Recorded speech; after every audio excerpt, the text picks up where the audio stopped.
নেমে গেছে আর একটা মহারথী পড়বে না হলো। রাঁচির সিঁড়িটা প্রায় পুরোটাই দেখা যাচ্ছে এখান থেকে। জগন্নাথ দেবের মন্দির আর মহেন্দ্র সিং ধোনির বাড়ি দেখে এবার আমরা যাচ্ছি রাঁচির একটা খুবই সুন্দর জায়গা দেখতে। যদিও আকাশের যেভাবে কুয়াশা হয়ে রয়েছে কতটা ভালো দেখা যাবে জানি না, তাও এটা হচ্ছে রাঁচির পাতরাতু ভ্যালি।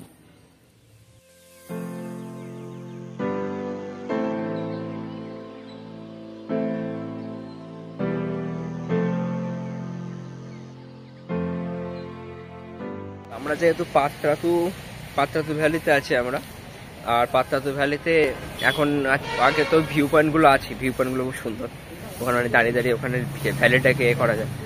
প্লাস হচ্ছে এখানে আছে, এটা হচ্ছে পাতরাতু রিসর্ট, পাতরাতু লেক রিসর্ট। পিছনে পাতরাতু লেকটা আছে, ওখানে বোটিং করা যায়। তো রিসর্টটা দেখি, তারপরে বোটিংয়ের দিকে যাওয়া যাবে। আর আমরা চারজনে কেউ সাঁতার জানি না, তাই একটু চাপ লাগছে, এই যে আর কিছুই না। দেখে আগে রিসর্টটা ঘুরে তারপরে বোটিংয়ে।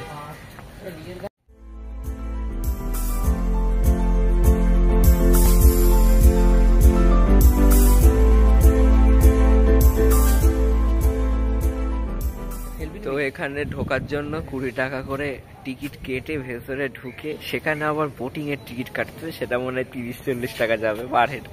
এখানে ঢোকার জায়গায় 1 গাদা করে টাকা, এখানে ঢোকার জন্য 20 টাকা টোকেন, সব জায়গাতেই টোকেন, চপ করে 1 গাদা টাকা চলে যাচ্ছে। এখানে প্রচুর টাকা চলে যাচ্ছে পার্কিং আর টোকেনে।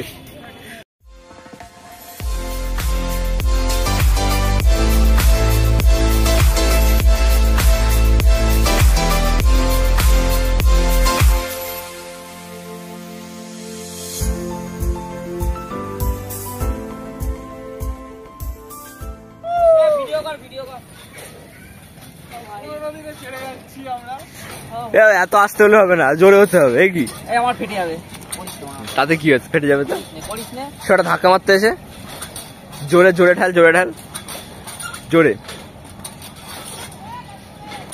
পা ছাড় সৌভিক, পা ছেড়ে দে, ওরা পা ঠেকাচ্ছে ওখানে, কোনো লক নেই, মনে হয় সব হবে। এই তো এই তো এই তো এই তো এই তো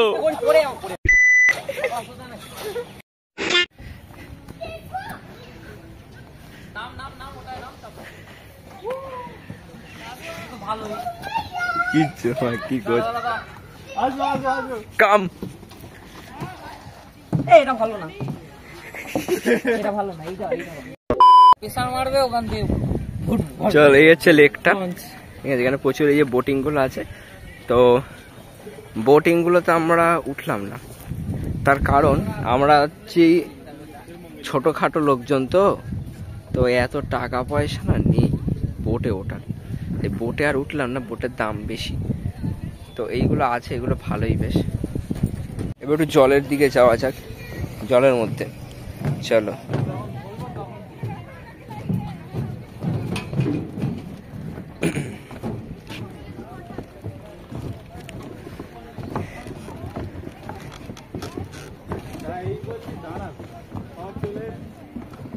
होती है फीलिंग्स।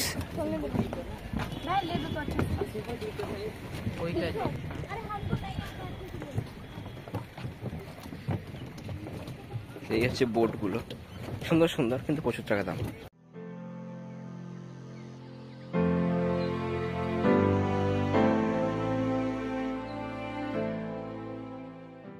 ওকে, এবার এসছি রাঁচির ফেমাস পাগলা গারদে, ঠিক আছে। রাঁচির ফেমাস পাগলা গারদে। তো এর ভেতরে তো শুনছি ক্যামেরা অ্যালাউ নেই। তো বলছি যে এটা বাড়ির থেকে তো সুন্দর দেখতে ভিতরটা। তা ঠিক, তা ঠিক, বাগান ফাগান এত সুন্দর, এত পাগলদের তো ওইভাবেই রাখবে না। বেশি এদিক ওদিক যাস না, একটুখানি আগাবো না, একটু আগাবো তো না, বেশি ভিডিও করতে করতে যাচ্ছি না। এটাকে দেখতে পুরোই হচ্ছে সেন্ট্রাল জেলের মতন, একদম সেন্ট্রাল জেল টাইপের ভাইব পুরো। কিন্তু এখানে কয়দিন জায়গায় পাগলা রয়েছে। যাই হোক, তো ভেতরে তো অ্যালাউ নেই ক্যামেরা, তো বাইরে টুকু আমি দেখিয়ে দিই। এই যে এইখান দিয়ে ঢুকতে হবে আমাদের পুরোটা, ওই দিকে গেট আছে, তো আমি ভেতরে বেশি অ্যালাউ করতে পারবো না, তো এই যেটুকু আছে এইটুকুই।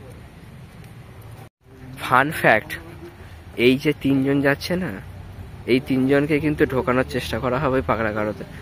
মানে বেসিক্যালি হচ্ছে 3 জনকে ভর্তি, বিশেষ করে এই যে সৌভিক, একে ভর্তি করার আর্জি রয়েছে, ঠিক আছে, সবার বাড়ির থেকে।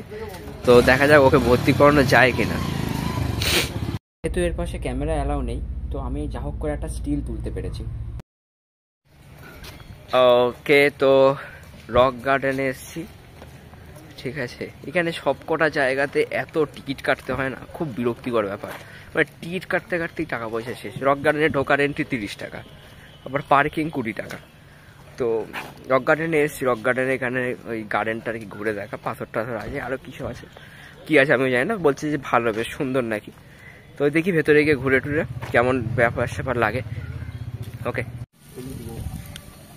হলুদ মাস। ওখানে যে একটা স্কুল ছিল, এই যে খানিকক্ষণ আসার আগে ওখানে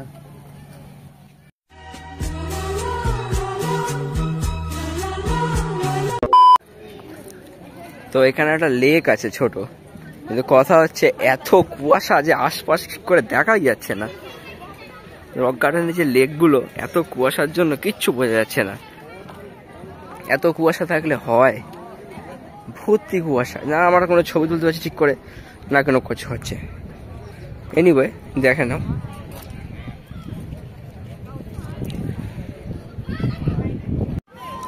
ওই যে 3টে মাল, ওই যে 3জন দাঁড়িয়ে রয়েছে, এখান থেকে বসে বসে কিছু করার চেষ্টা করছে এখান থেকে। জি জি জি জি জি, আমরা এমনি এমনি বলছিলাম না যে আমরা পাগলাখানা ভর্তি করাবো। এও পাগল, দুজনেই পাগল। ওই নীলটা একটু বেশি, সৌভিকটা একটু বেশি, শোটাও কম না। দেখতে হচ্ছে কি করছে অসভ্যের মতো। আর ওই দিক থেকে ইনি হচ্ছে টিচার, এই যে এই হচ্ছে টিচার, গোলাপি সোয়েটার, ঠিক আছে। ওদের শেখানোর চেষ্টা করছে কিন্তু কিছু শেখাতে পারছে না, ওরা বদমাইশি করেই যাচ্ছে। তো রক গার্ডেনে বেশ ভালোই মানে দেখার জিনিস আছে, মানে দেখার জিনিস বলতে আর কি, এখানে ওই সব লোকজন হাঁটাহাঁটি, মানে বেসিক্যালি বলা যায় একটা পার্ক টাইপের, ঠিক আছে। পার্কের মধ্যে লোকজন হাঁটাহাঁটি করছে, বসছে। আর কাপেলের সংখ্যা যেন একটু বেশি। এখানে একটা কি ব্রিজ মতন আছে, যাচ্ছি পরে। তো কাপেলের সংখ্যা মনে হয় একটু বেশি, যেরকম আমাদের প্রিন্সেপ ঘাট ওরকম টাইপের অনেকটা, শুধু এখানে পাথর দেওয়া আর ঢাল করা, আর কিছু না, পুরো প্রিন্সেপ ঘাট টাইপেরই জিনিস, ঠিক আছে। এমনি ফ্যামিলির লোকজন আছে। আর এখানে একটা লেক আছে, যেটা আমি বলছিলাম, এখানে একটা লেক আছে, লেকটা পুরো কুয়াশায় ঢেকে গেছে।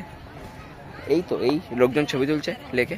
এই রক গার্ডেন জাস্ট একটা পার্ক, সেটা আবার টাকা দিয়ে ঢুকতে হচ্ছে, আর কিছুই না। দুই মহারথী, ওই যে কালো জামা, ওই যে আকাশি জামা, চশমা পরা, হ্যাঁ, ওরা এখন বাচ্চাদের মতন কি করবে, বুড়ো বয়সে ভীমরতি ধরেছে ওদের। তো বেসিক্যালি বাচ্চাদের স্লিপে উঠে বাচ্চাদের মজা নষ্ট করার একটা চেষ্টা। এক্ষুনি বুড়ো বয়সে হাত পা ভাঙে দাঁড় করে নেই। চলো আমরা পিছনে যাই, সামনের দিকে যাই আমরা। লাইন এসেছে, ওই নামবে।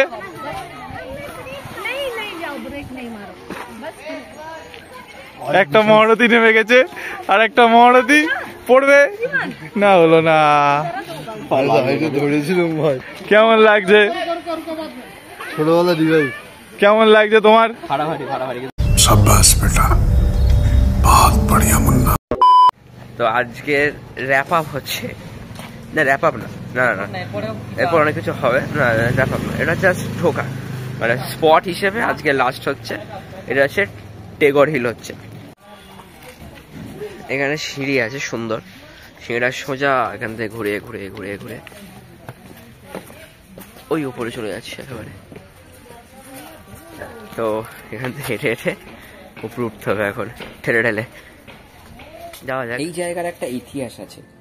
বিশ্বকবি রবীন্দ্রনাথ ঠাকুরের দাদা জ্যোতিরিন্দ্রনাথ ঠাকুর এইখানে তার জীবনের শেষ সময়টুকু কাটিয়েছিলেন। তারই সম্মানার্থে এই জায়গাটার নামকরণ করা হয়েছে টেগর হিল বলে।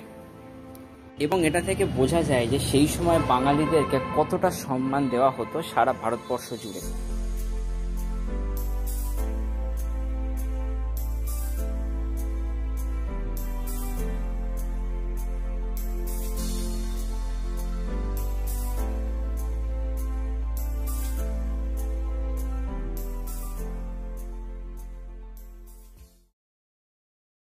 সিঁড়ি ঠেঙিয়ে উঠতে উঠতে হয়ে যাচ্ছে। এখানে একের পর এক সিঁড়ি, সে যেন এভারেস্টে উঠছি। অনেকগুলো সিঁড়ি, আর সেই ওখান দিয়ে উঠে ওখান দিয়ে গিয়ে ওইখানে যেতে হবে। অনেকটা রাস্তা নিচে থেকে। কালকের ফলসে যেমন নামছিলাম, আজকে উঠছি। তো এই হচ্ছে জায়গা। মেবি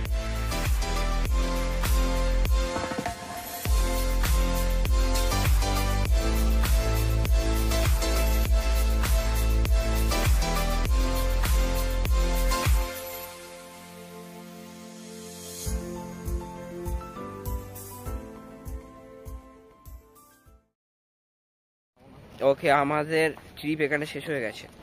ঠিক আছে, আমরা টেগর হিল থেকে নিচে নামছি। কেন ভিউটা মারাত্মক কে ছিল, মানে উপরে উঠেছিলাম কেন সেটাই জানি না। যাই হোক, ওঠার পরে ভালো লেগেছে, কারণ মারাত্মক লেগেছে। ভিউটা ভালো। উপর থেকে দারুণ লাগছে, উপরে পুরো ওঠা, শহরটা। হ্যাঁ পুরো শহরটা দেখা যাচ্ছে উপর থেকে। উপরে ওঠা ওর ঠিক একদম পুরো। তো আমরা এবার নিচে নামছি আবার, আর খেতে হবে। আর আমাদের ট্রেন যেহেতু রাত্রি 10টায়, তাই এখন স্টেশনে গিয়ে প্রায় 4 থেকে 5 ঘন্টা ধরে এই ওয়েট হোটেলের করতে রিভিউটা হবে। দিছিস? হ্যাঁ, জঘন্য হোটেল বলে দিয়েছি, ঠিক আছে, একদম ভালো। মোস্ট ফালতু এটা অ্যাড করে দিস, হচ্ছে ব্যাপার। আর গাড়ি अंदर में। আচ্ছা, আমাদের এই ট্রিপে যে আমাদের দাদা যার সাথে আমরা ঘুরেছি, হ্যাঁ, তার সাথে একটু কথা বলিয়ে দিই। राहुल আপনার नाम बोल दीजिए। राहुल सिंह नाम होगा मेरा। और नंबर भी बोल दीजिए। 9304904731। जब भी रांची आइएगा तो पूरा टूर बढ़िया से घुमाएंगे पूरा आपको। তো আমরা দিয়ে দেবো, নাম্বারও দিয়ে দেবো, হ্যাঁ। এতে কোনো সমস্যা নেই। দাদা খুব ভালো ঘুরিয়েছে আমাদেরকে, থ্যাংক ইউ। जब भी रांची आइएगा, हाँ, रांची एकदम, मेन एकदम। गेट में एकदम हमारा गाड़ी मिलेगा। ठीक है, ठीक है। हम फोन करके आए। चलिए ठीक है, चलिए। ठीक है, धन्यवाद। ঠিক আছে। चल भाई। তো দুপুরের খাওয়া টাওয়া শেষ হয়ে গেছে, আর দুপুরের খাওয়ার রিভিউ আমি দিচ্ছি। আমরা খেয়েছি একটা রেস্টুরেন্ট থেকে, কি নাম, খালসা রেস্টুরেন্ট। ঠিক আছে, তো তো রেস্টুরেন্ট থেকে খেয়েছি, খালসা রেস্টুরেন্ট থেকে। এবার ব্যাপার হচ্ছে যে আমি আর হচ্ছে সৌ অর্ডার দিয়েছিলাম চিকেন পোলাও। হেভি খেতে, চিকেনগুলো পুরোপুরি ভালো করে ভাজেনি, কাঁচা কাঁচা আছে, শক্ত। আর পোলাওর মধ্যে নুন টুন আছে, সব পারফেক্ট লাগছিল। ঠিক আছে। আচ্ছা, সৌভিক খেয়েছো? সৌভিক, তুমি কি খেয়েছো? Chicken fried rice. Chicken fried rice. Souvik খেয়েছে চিকেন ফ্রাইড রাইস। ওটা তো এক্সিলেন্ট খেতে, একদম কাঁচা সবজি দিয়ে করে দিয়েছে, যার মধ্যে কোনো স্বাদ পাওয়া যাচ্ছে না। এক্সিলেন্ট খেতে। আর দুর্দান্ত। সব থেকে ভালো খেয়েছে হচ্ছে এই যে এ খেয়েছে এগ কারি রাইস, মানে জঘন্য, আমি মুখে দিতে পারছিলাম না, এত বাজে। মানে বেসিক্যালি ঝোলের মধ্যে আঁশটে সোদা সোদা মার্কা গন্ধ। সে খেয়ে এসে মানে কি বলবো, আমি খাইনি, জাস্ট একটুখানি খেয়ে বাকিটা বাদ। শুধু ডিম দুটো খেয়ে নিয়েছে, সৌমিতা শুধু ডিম খেয়েছে, ডিম দুটো খেয়ে হয়ে গেছে। তো এখান থেকে একটা জিনিস, সেটা হচ্ছে সৌ আমাদের একটা ওয়ার্নিং মেরেছিল পুরো এই রাঁচি আসার আগে, বলেছিল যে এখানকার খাবার দাবার গুলো হেভি হয়। ঠিক আছে, তো সেই ওয়ার্নিংটা পুরোপুরি আমরা বুঝতে পারছি। খাবার দাবার একেবারে মানে চরম লেভেলে খারাপ, ওর থেকে খারাপ কিচ্ছু হয় না। ঠিক আছে, থ্যাংক ইউ ভাই।